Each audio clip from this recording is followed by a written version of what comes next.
कौमी आवाज़ के नाज़रीन खुशामदीद। नौ मुंतखब सदर जो बाइडन ने भारत पर बिजलियाँ गिरा दी। अमेरिका, इसराइल, भारत गठजोड़ एक नया रुख इख्तियार कर गया। बाइडन की नई चाल या अमेरिकी खुफिया इदारों का कोई नया खौफनाक मंसूबा। जो बाइडन ने सदर मुंतखब होते ही पूरी दुनिया को वर्ताए हैरत में डाल दिया। ग्रेटर इसराइल और ग्रेटर इंडिया का ख्वाब देखने वाले इस वक्त कश्मकश में हैं कि नए अमेरिकी सदर जो बाइडन कौन सी बड़ी गेम खेल रहे हैं जिसकी उन्हें भी कोई खबर नहीं। ग्रेटर इसराइल का नारा बुलंद करने वाले अरब ममालिक बड़ी मुश्किल में फंस गए। अमेरिकी खुफिया इदारों ने सबको चकरा कर रख दिया। आखिर ये अमेरिका की नई खुफिया चाल है क्या? नए अमेरिकी सदर जो बाइडन ने कौन से अहम ऐलानात कर दिए जिसके बाद खित्ते में एक नई बहस शुरू हो चुकी है। अब ये अमेरिकी ऊंट किस करवट बैठेगा, आज की वीडियो में इंतहाई अहम मालूमात आपसे शेयर करेंगे।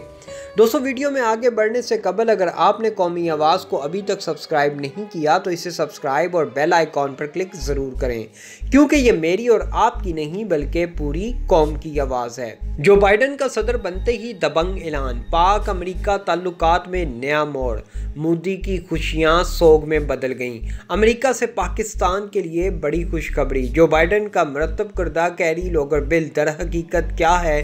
जो बाइडन ने पाकिस्तान के लिए कौन सा बड़ा मंसूबा तैयार कर लिया? ऐसी तफसीलात आ गईं जिससे पूरे भारत में खलबली मच गई।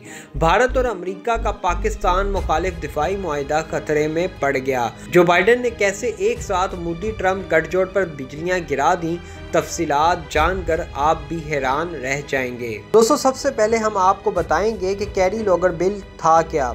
इस बिल को पाकिस्तान में किसने मुतनाज़ा बनाया, हालांकि इससे पाकिस्तान को बेशुमार फ़ायदे होने थे। यहाँ ये भी बात काबिल गौर है, ये बिल मुरतब किसने किया था। दोस्तों, कैरी लोगर बिल को तरतीब देने वाला वही शख्स है जो आज अमेरिकी सदर मुंतखब हो चुका है। मेरी मुराद जोसेफ बाइडन है। बात करते हैं कैरी लोगर बिल के फ़वाइद की। दोस्तों, सन 2018 में बाइडन ने रिपब्लिकन क़यादत के साथ मिलकर पाकिस्तान के लिए अरबों डॉलर का इमदादी पैकेज तैयार किया था जिसका नाम बाइडन लोगर बिल था। तहम उनके नायब सदर मुंतखब होने के बाद इस बिल का नाम वज़ीर ख़ारजा जॉन कैरी के नाम से मंसूब हुआ और सन 2009 में सदर ओबामा ने कैरी लोगर बिल की मंजूरी दे दी। जो बाइडन समेत अमेरिकी क़यादत की ख्वाहिश थी कि इस इमदाद के ज़रिए पाकिस्तान को जमहूरियत के तसलसल, आज़ाद अदलिया और बदअमनी फैलाने वाली तंजीमों के खिलाफ एक्शन की तरगीब दी जाए।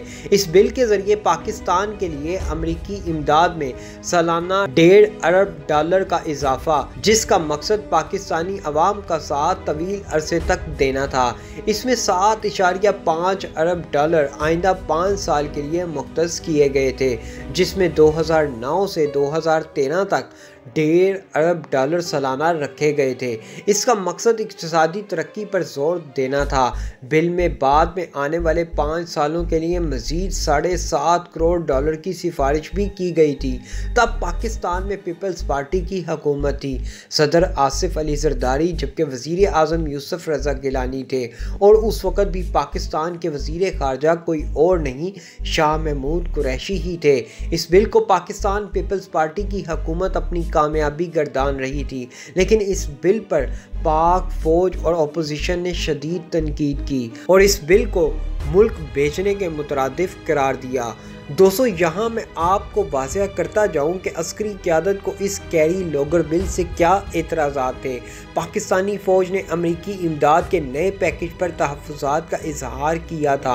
अपोजिशन पार्टियाँ भी अमेरिकी इमदाद पर तनकीद कर रही थीं, जबकि इस्लामाबाद हुकूमत ने सियासी और अस्करी हलकों को एतमाद में लेने के लिए खूब जस्तजू की थी। पाकिस्तानी फ़ौज का कहना था कि कैरी लोगर बिल के बाज़ निकात पाकिस्तान की कौमी सलामती से मुतसादम है। पाक फौज के एक एलामिये के मुताबिक हुकूमत को इस हवाले से पाए जाने वाले खदशात से आगाह किया गया। उस वक़्त रावलपिंडी में कोर कमांडर्स की एक कॉन्फ्रेंस में army chief general Ishfaq Parvez Kayani की सदारत में एक इजलास मुनक़्क़िद हुआ, जिसमें दीगर अमूर के साथ साथ कैरी लोगर बिल पर भी गौर किया गया। उनका कहना था कि पाकिस्तान एक खुद मुख्तार ममलिकत है और उसे अपने कौमी मफाद के तनाज़ुर में दरपेश खतरात का जायज़ा लेने और और उनसे निपटने का पूरा हक हासिल है। जनरल कियानी ने कहा था कि पाकिस्तान आलमी अमन के लिए संजीदा है और अपने हमसायों के साथ हमआहंगी के साथ रहना चाहता है, जबकि वज़ीर ख़ारिजा शाह महमूद कुरैशी और वाशिंगटन की हुकूमत मुसलसल इस बात पर जोर दे रहे थे कि ये बिल पाकिस्तान की खुद मुख्तारी और सालमियत के खिलाफ नहीं।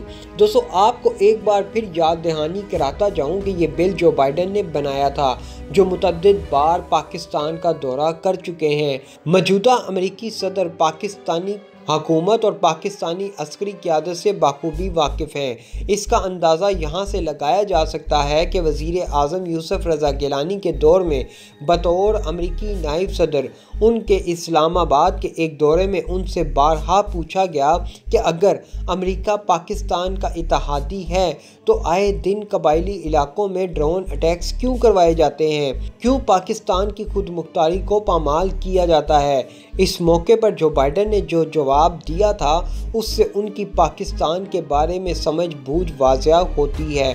उन्होंने कहा कि अपने 30 साल तजर्बे की बुनियाद पर वो अच्छी तरह जानते हैं कि पाकिस्तानी फ़ौज का मुल्की दिफा में ज़बरदस्त किरदार रहा है। ताहम उन्होंने कहा कि अगर पाकिस्तान की खुद मुख्तारी कोई पामाल करता है तो वो यहाँ बैठे एक्सट्रीमिस्ट हैं जो आपके मुल्क का नाम ख़राब करते हैं। उन्होंने कहा, हमारा मकसद आपकी क़यादत और आपके वज़ीर आज़म के साथ मिलकर आपकी खुद मुख्तारी बहाल करवाना है जिसे ये एक्सट्रीमिस्ट पामाल कर रहे हैं। दोस्तों, जो बाइडन के पाकिस्तान के साथ बेहतर ताल्लुकात की वजह से पाकिस्तान के हमसाए भारत में भी बेचैनी पाई जा रही है। भारत जिसके अमेरिका के साथ ताल्लुकात चंद बरस पहले बेहतर हुए हैं, उसकी ख्वाहिश थी कि डोनाल्ड ट्रंप ही दोबारा अमेरिका का सदर बने, क्योंकि उससे भारत के कई मफादात जुड़े हुए थे। भारत और अमेरिका के दरमियान पिछले माह ही एक दिफाई मुआहिदा हुआ था जिसे बुनियादी ताउन का मुआहिदा या basic exchange and cooperation agreement कहा जा रहा है, जिसके तहत अमेरिका इंडिया को जियो स्पेशल इंटेलिजेंस यानी सेटेलाइट के ज़रिए हासिल की जाने वाली खुफिया जुग्राफियाई मालूमात फ्राहम करेगा। ये पेशरफ्त एक तरफ भारत के दिफाई निज़ाम को मजबूत करने में मददगार साबित होगी, जबकि दूसरी तरफ पाकिस्तान और चीन का दिफाई निज़ाम भारत के सामने कमज़ोर हो जाएगा। Basic exchange and cooperation agreement automated यानी खुदकार मिसाइल और मुसल्लह ड्रोन जैसे हथियारों के निशानों की वजाहत और दुरुस्तगी को बढ़ा सकता है और इसके तहत भारत को जदीद तरीन नक्शे और सेटेलाइट से हासिल की गई तस्वीर भी फ्राहम की जाएंगी। अगरचा इससे कबल भी इंडिया के पास सेटेलाइट के ज़रिए मालूमात हासिल करने का निज़ाम मौजूद था, ताहम ये अभी मुकम्मल तौर पर फ़ाल नहीं हुआ और उसका निशाना इतना दुरुस्त नहीं जितना अमेरिकी मदद से हो सकता है। अब भारत को डर है कि नौमुंतखब अमेरिकी सदर जिनके पाकिस्तान के साथ इंतहाई गहरे ताल्लुकात हैं, कहीं ये भारत अमेरिका मुआहिदा ख़तरे में ना पड़ जाए। पाकिस्तान जो बाइडन के साथ अपने पुराने ताल्लुकात की बिना पर कहीं ये मुआहिदा मनसूख ना करवा ले। दोस्तों, जो बाइडन पाकिस्तान और ईरान के साथ दो तरफ़ा ताल्लुकात में बेहतरी की उम्मीद रखते हैं। ईरान पर अमेरिकी पाबंदियों के बाद से ईरान और अमेरिका के ताल्लुकात में एक दरार पैदा हो चुकी है जो शायद जो बाइडन के आने से भर जाए। सियासी पंडित ये भी कहते हैं कि जो बाइडन शायद ईरान के साथ ओबामा दौर का एटमी मुआहिदा बहाल करें। अगर ऐसा हो गया तो अमेरिका और सऊदी अरब के दरमियान ताल्लुकात में भी एक खलीज आ जाएगी। आप यकीन करें, जो बाइडन के सदर मुंतखब होते ही अब हालात तेज़ी से बदलने शुरू हो जाएंगे, जो पूरी दुनिया के लिए इंतहाई हैरानकुन साबित होने जा रहे हैं। दोस्तों, ऐसी मज़ीद मालूमाती वीडियोस देखने के लिए कौमी आवाज़ को सब्सक्राइब और बेल आइकॉन पर क्लिक ज़रूर करें, क्योंकि ये मेरी और आपकी नहीं बल्कि पूरी कौम की आवाज़ है।